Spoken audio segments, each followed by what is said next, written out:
पूरे ग्रामवासी खड़े हुए हैं क्योंकि गांव में कहीं भी कोई भी जगह ऐसी नहीं बची जहां नुकसान के बारे में नहीं कहा जा। पूरा क्षेत्र बिल्कुल तहस नहस हो गया है, चादर बिछी हुई है।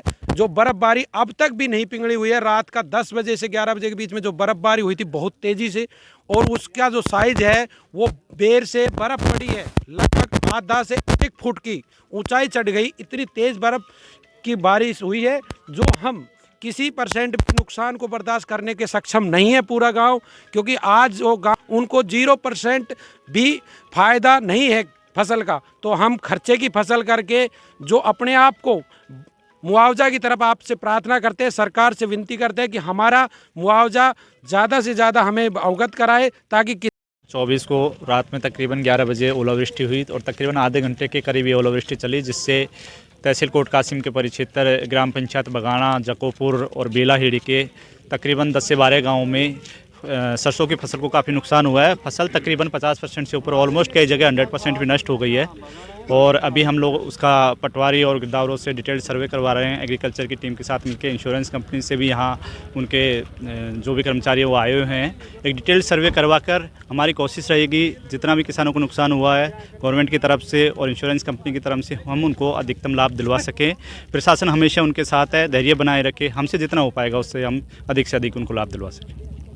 बघाना गांव की सीम में खड़ी हूँ और ज़मीन यहाँ बघाना की है। रात को लगभग 10 बजे ओलावृष्टि हुई है और ओले का साइज भी जो बड़ा बेर होता है उतना था। किसानों की सरसों की फसल बिल्कुल ख़त्म हो चुकी है और मैं तो ये कहूँगी कि ओला की जो ऊंचाई रही है वो लगभग 1 फुट की रही है। बिल्कुल पूरी धरती थी वो एकदम सफ़ेद हो गई थी कि भाई ओला ही ओला वहाँ दिखाई दे रहा था। और किसानों की सरसों की फसल बिल्कुल ख़त्म हो चुकी है। आप एक बार अपना कैमरा घुमा लेना। सरकार से निवेदन है कि किसान ही अन्नदाता है, किसान ही जीवनदाता है। अगर इनकी सरसों की फसल जो एक ही फसल लेते हैं साल में, इसका भी मुआवजा उनको अच्छा मिले तो मैं ये कहूँगी कि ऐसे बुरे वक्त में उनको जीवनदान मिल जाएगा। और सरकार को इस बारे में गंभीरता से सोचना चाहिए, किसानों की मदद करनी चाहिए। हम सब किसानों के साथ हैं। यही निवेदन है कि आप एक बार अपना मौका मुआयना करवाएं अच्छे से और सही तरीके से, सही मायने में किसानों को मुआवजा मिलना चाहिए। पीछा ले थोड़ा तो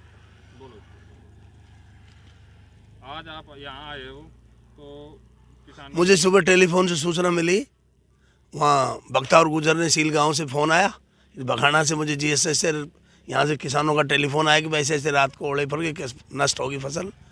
और मौके पे मैं चलने से पहले सांसद आदरणीय भूपेंद्र यादव जी से मैंने टेलीफोन पर बात की।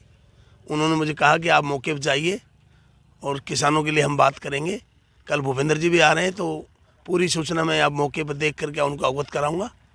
और जो भी किसानों के लिए बात होगी ऊपर आदरणीय भूपेंद्र जी के माध्यम से हम इसके जो भी कुछ हो सकेगा वो करेंगे। उनको मैं अवगत कराऊंगा इस बारे में, जो भी किसानों के साथ नुकसान हुआ है।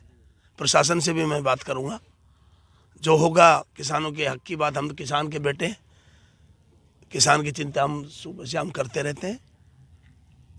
किसान की तो खेती सब कुछ है।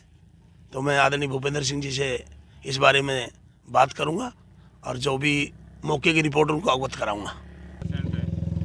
ऐसा जी मैं तो उस बात को नहीं कहता, मैं तो ऊपर अपने नेताओं को अवगत कराऊंगा। प्रधान जी ने तो क्या बात आपकी अलग है।